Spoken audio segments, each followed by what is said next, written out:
1,24,000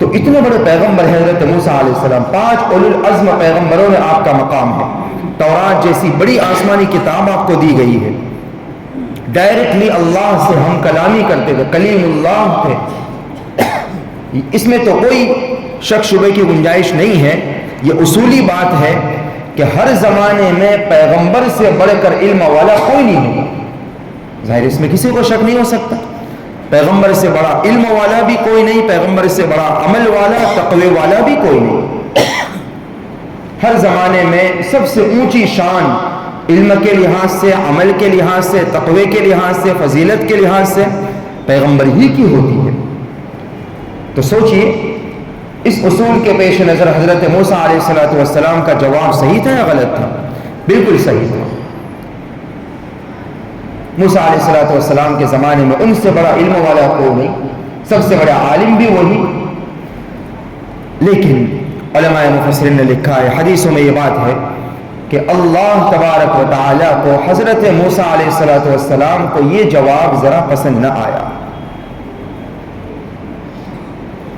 کہنا یوں چاہیے تھا، پیغمبر کی شان یہ تھی کہ یوں کہتے کہ بھائی اللہ کو معلوم، مجھے نہیں معلوم، نسبت اللہ کی طرف کر دیتے کہ اس کا صحیح علم تو بس اللہ جانے، میں نہیں جانتا۔ وہ ایک عربی زبان کا ایک اصول ہے، ایک محاورہ کہو یا اصول کہو، حسنات الابرار سیئات المقربین، وہ اسی قبیل سے یہ بات ہوگی۔ حسنات الابرار نیک لوگوں کی نیکیاں، سیئات المقربین جو مقربین ہوتے ہیں، جن کا مقام اور مرتبہ اللہ کے یہاں بہت بلند ہوتا ہے، نیک لوگوں کی، عام نیک لوگوں کی نیکیاں بھی ان کے لیے گویا کہ گناہ کے درجے میں ہے۔ یعنی وہ جو اونچے درجے کے لوگ ہیں، وہ چھوٹی چھوٹی نیکیاں بھی ان کے لیے کوئی معنی نہیں رکھتی، ان کا مقام اور مرتبہ تو اس سے بہت زیادہ اونچے کا ہوتا ہے، اس لیے ان کو تو ان سے کئی زیادہ آگے بڑھ کر نیکیوں کی فکر کرنا چاہیے۔ تو موسیٰ علیہ السلام نے یہ جواب دیا، اللہ کو پسند نہیں آیا۔ اللہ نے فوراً وحی بھیجی۔ یہاں رک کر مجھے اور آپ کو بڑی عبرت اور نصیحت یہ حاصل کرنا چاہیے کہ کبھی ہمیں اپنے آپ کو کچھ نہیں سمجھنا چاہیے۔ وہ ایک بہت بہتر ملفوظ کسی کا ہے، اس کے الفاظ مجھے ہو بہو یاد نہیں رہے، لیکن اس کا مفہوم یہ ہے کہ جب آدمی اپنے آپ کو کچھ سمجھنے لگتا ہے، سمجھو اسی وقت سے اس کا خاتمہ شروع ہونے لگتا ہے۔ جب آدمی نے کچھ میں نے اگر یہ سمجھ لیا کہ میں بہت بڑا عالم ہوں، خطیب ہوں، یہ ہوں وہ ہوں، گیا کام سے، نیا ڈوبی۔ جس نے بھی اپنے آپ کو کچھ سمجھنا شروع کر دیا تو اس کا کام تمام۔ اللہ والوں کے یہاں یہی سکھایا جاتا ہے، اپنی بے خودی سکھائی جاتی ہے، میں کچھ نہیں ہوں۔ جس لائن میں بھی ہو، جس شعبے میں ہو، جس عہدے پر ہو، جس فیلڈ میں ہو، اور فیلڈ اور عہدہ کوئی نہ ہو تو مال و دولت اگر ہو، اس کے باوجود بھی اپنے آپ کو کبھی کچھ نہیں سمجھنا چاہیے۔ جو کچھ بھی ہو یہ سمجھے کہ اللہ کی عطا ہے۔ سامنے سے اگر پوچھا جائے پھر بھی یہ کہے کہ میرا کچھ نہیں ہے، میں کچھ نہیں ہے، جو کچھ ہے وہ اللہ نے دیا ہوا ہے، بس دعا کرے اللہ آگے بھی نیک توفیق سے نوازتے رہے۔ اپنے آپ میں بڑائی اور تکبر کے جذبات اگر آ گئے، یقیناً یہ نقصان۔ ابلیس کے بارے میں کیا ہے؟ فارسی زبان کا شعر ہے، ابلیس کے بارے میں یہی کہا، تکبر عزازیل را خار کرد۔ آسمانوں پہ رہا کرتا تھا مگر ایک طرح سے تکبر آ گیا کہ میں آدم کو سجدہ کروں، میں اور آدم کو سجدہ، یہ نہیں ہو سکتا۔ ایک طرح سے تکبر اس کے دل میں پیدا ہوا، تکبر عزازیل را خار کرد۔ اس تکبر نے اسے ہمیشہ کے لیے جہنمی بنا دیا، ذلیل و رسوا کر دیا، جہنم سے نکال کر زمین پر پٹخ دیا گیا۔ تو خیر، حضرت موسیٰ علیہ السلام کا یہ تکبر والا جملہ تو نہیں تھا، یہ تو میرے اور آپ کی عبرت کی بات تھی، ورنہ ان کے لیے تو کوئی تکبر والی کوئی سوال ہی پیدا نہیں ہوتا، وہ تو معصوم ہوتے۔ یہ بھی یاد رکھے، یہ بھی ایک پوائنٹ یہاں سے سیکھ کر جائے کہ تمام پیغمبر معصوم ہوا کرتے ہیں۔ معصوم کا معنی یہ کہ زندگی میں ان سے کبھی کوئی گناہ نہیں ہوتا، معصوم ہوتے ہیں، ان سے کبھی گناہ نہیں ہوتا۔ تو گناہ تو نہیں ہے مگر یہ جواب اللہ تبارک و تعالیٰ کو پسند نہیں آیا. فوراً وحی بھیجی کہ موسیٰ تم یہ کہتے ہو کہ سب سے بڑا عالم روئے زمین پر میں ہوں؟ جاؤ فلاں جگہ پر چلے جاؤ, وہاں میرا ایک بندہ ہے, اس کے پاس تم سے بھی زیادہ علم ہے, جا کر اس سے ملاقات کرو, اس سے علم حاصل کرو. وہی بھیجی. یہاں پھر علماء نے اور ایک بحث یہاں سے نکالی ہے کہ موسیٰ علیہ السلام کا علم زیادہ تھا یا خضر علیہ السلام کا. حضرت خضر کی طرف بھیجا جا رہا ہے. تو آخر میں فیصلہ یہی فرمایا کہ یوں دیکھنے جائے تو علم تو موسیٰ علیہ السلام ہی کا زیادہ تھا, مگر ایک تکوینی علم خضر علیہ السلام کو دیا گیا تھا جو موسیٰ علیہ السلام کے پاس نہیں. گویا کہ ایک جزوی فضیلت, ایک اینگل سے وہ علم ان کے پاس تھا, موسیٰ علیہ السلام کے پاس نہیں تھا. ورنہ عمومی اعتبار سے دیکھا جائے تو موسیٰ علیہ السلام ہی کا علم زیادہ تھا, مگر ایک تکوینی علم, ایک گویا کے پردے کے پیچھے کا علم جو خضر علیہ السلام کو بعض باتوں کا اللہ کی طرف سے ملا تھا, موسیٰ علیہ السلام کو نہیں ملا تھا. اللہ نے فرمایا کہ جاؤ میرے اس بندے کے پاس جاؤ, ان کے پاس وہ علم ہے جو تمہارے پاس بھی نہیں ہے, جا کر ان سے ملاقات کرو. اور پتہ پوچھنے پر بتایا کہ مجمع البحرین پر تم ان سے ملاقات کر سکو گے. اب وحی کے بعد حضرت موسیٰ علیہ السلام تیار ہو گئے اور علم کی طلب اپنے نوجوان خادم جن کا نام یوشع ابن نون تھا, ایک روایت میں کہ آپ کے بھانجے تھے, بعضوں نے کہا کہ یوسف علیہ السلام جو پیغمبر ہے ان کے غالباً پوتے کے پوتے ہوتے تھے. موسیٰ علیہ السلام کے بھانجے تھے اور آپ کے شاگرد بھی تھے, آپ کے خادم بھی تھے, اور موسیٰ علیہ السلام کے بعد یہی آپ کے خلیفہ بنے اور آپ کو نبوت بھی عطا فرمائی گئی. گویا کہ نبی تھے, مگر اس وقت نبوت نہیں ملی تھی. موسیٰ علیہ السلام کے خادم تھے, نام تھا ان کا یوشع ابن نون. موسیٰ علیہ السلام نے اب اس موقع پر اپنے ان خادم سے کہا وَإِذْ قَالَ مُوسَىٰ, یاد کرو جو موسیٰ علیہ السلام نے کہا لِفَتَاهُ, اپنے نوجوان خادم سے, لَا أَبْرَحُ حَتَّى أَبْلُغَ مَجْمَعَ الْبَحْرَيْنِ أَوْ أَمْضِيَ حُقُبًا, کہ میں وہ مجمع البحرین کا جو پتہ اللہ نے بتایا ہے, جہاں اللہ کو اس بندے سے ہمیں ملاقات کرنی ہے, وہاں پہنچ کر رہوں گا, اس وقت تک میں نہیں رکوں گا, چاہے اس کے لیے مجھے کتنا برسوں کا سفر کرنا پڑے. اپنے نوجوان خادم کو ساتھ میں لے لیا. اللہ نے یہ بھی حکم دے دیا کہ ایک مچھلی لے لو, تلی ہوئی مچھلی, ظاہر ہے اس کو مری ہوئی مچھلی ہوگی اور پھر اس کو تلا جائے گا, بھنا جائے گا, اور اس کے بعد میں کہا کہ اپنی زنبیل میں اس کو ساتھ میں رکھ لو, تمہیں توشے کے طور پر وہ کام آئے گی. مگر ساتھ میں یہ بھی کہہ دیا کہ ایک مقام ایسا آئے گا کہ اللہ کی یہ قدرت ظاہر ہوگی کہ وہ مری ہوئی اور تلی ہوئی بھنی ہوئی مچھلی زندہ ہوگی اور سمندر میں راستہ بنا کر چلی جائے گی. بس وہ یاد رکھنا اسی جگہ تم کو ہمارا اس بندے سے ملاقات کرنی ہے. یہ پورا ایڈریس گویا کے بتا دیا اور کہا مجمع البحرین تک تمہیں پہنچنا ہے. اب یہ مجمع البحرین کہاں ہے, اس میں بھی علماء قرآن نے اس کی تفصیلات بیان نہیں فرمائی. علماء مفسرین نے الگ الگ بحر روم کہا, کسی نے بحر فارس کہا, کسی نے کہا دریائے نیل جہاں ملتے ہیں وہاں, مصر کا علاقہ کسی نے بتایا, کسی نے افریقہ کا کوئی علاقہ بتایا. مختلف علاقہ علماء کرام نے بیان فرمائے ہیں.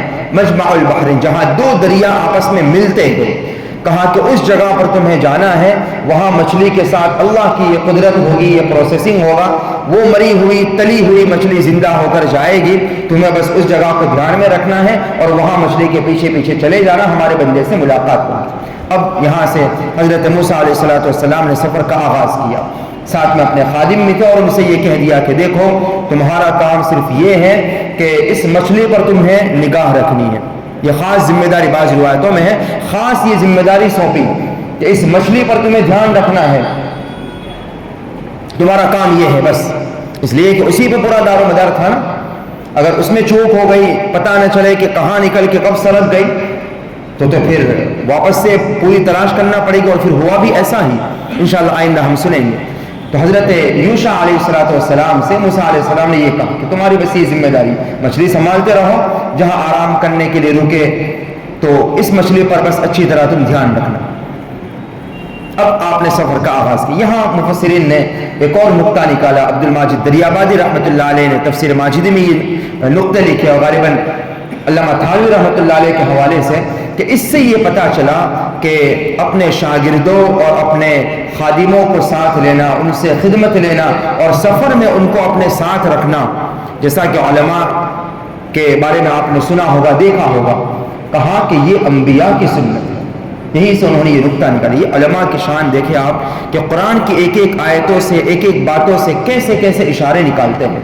موسیٰ علیہ السلام نے کہا نا اپنے خادم کو، اور ایک اور نقطہ یہ نکالا، وَإِذْ قَالَ مُوسَىٰ لِفَتَاهُ، قرآن نے جو یہ جملے ارشاد فرمائے اپنے نوجوان خادم سے کہا، تو اس سے یہ پتہ چلا کہ خدمت کے لیے نوجوان ہونے چاہیے تاکہ وہ اچھے سے خدمت کر پائے۔ نہ کوئی اور الگ خاص کوئی مقصد ہو، کوئی مجبور بوڑھا ہو، معذور ہو، اور ایک الگ مقصد کے تحت اس کو خدمت پر رکھا جائے تو ایک الگ بات ہے، مگر ایک عمومی مقصد جب خدمت ہو تو ظاہر ہے وہ صحیح طور سے تبھی حاصل ہوگا جب خادم نوجوان ہو۔ تو قرآن نے لِفَتَاهُ کہہ کر اس جانب بھی اشارہ کر دیا، اور موسیٰ علیہ السلام نے اپنے خادم کو ساتھ لیا۔ اس میں علماء نے یہ اشارہ فرمایا کہ اس طرح خادموں کو ساتھ رکھنا، اپنے شاگردوں کو ساتھ رکھنا، ان سے خدمت لینا، یہ پیغمبروں کی سنت ہے۔ بہرحال اب موسیٰ علیہ السلام کا سفر یہاں سے شروع ہوا۔ اصل یہاں سے سفر، بعض علماء نے ایک مستقل عنوان قائم فرمایا، حضرت موسیٰ علیہ السلام کا علمی سفر، یہاں سے وہ علمی سفر شروع ہوا۔